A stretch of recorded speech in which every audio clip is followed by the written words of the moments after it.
Hi, this is Padma, Rashmi beauty parlour. ఇవాళ మళ్ళీ మంచి టాపిక్ గురించి మాట్లాడుకుందాం మనం. అది ఫేషియల్స్ గురించి. ఫేషియల్ మనం రెగ్యులర్గా చేయించుకోవచ్చా అని ఒక డౌట్ ఉంటుంది మీకు. చేయించుకోవచ్చు.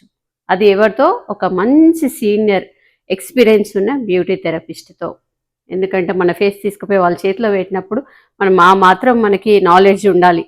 ఏ బ్యూటీ థెరపిస్ట్ అయితే మనకి సూటబుల్, తనకి నాలెడ్జ్ ఉందా లేదా, సీనియరా కాదా, మన స్కిన్ని తను అంటే ఎనాలిసిస్ చేయగలుగుతుందా లేదా, ఇదంతా నాలెడ్జ్ ఉన్న పర్సన్ మీరు సెలెక్ట్ చేసుకోవాలి. ఎందుకంటే నాలెడ్జ్ లేని పర్సన్స్తో మీరు ఫేషియల్స్ చేయించుకుంటే ర్యాషెస్ రావచ్చు, మీ స్కిన్ లూజ్ అవ్వచ్చు.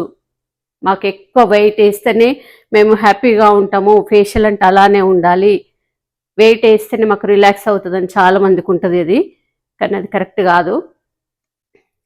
మంచి నాలెడ్జ్ ఉన్న పర్సన్ అయితే మీకు కరెక్ట్ వెయిట్తో చేస్తే చాలా రిలాక్స్ అవుతారు. మనం ఎంత ఎక్కువ వెయిట్ వేస్తే అంత ర్యాషెస్ కూడా వస్తాయి, మీ షేడ్ కూడా చేంజ్ అవుతుంది, కలర్ డార్క్ అవుతుంది.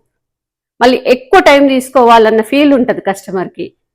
కానీ అది కరెక్ట్ కాదు. ఫేషియల్ ఎంతసేపు చేయాలో బ్యూటీ థెరపిస్ట్కి తెలుసు, మీరు సజెస్ట్ చేయొద్దు ప్లీజ్.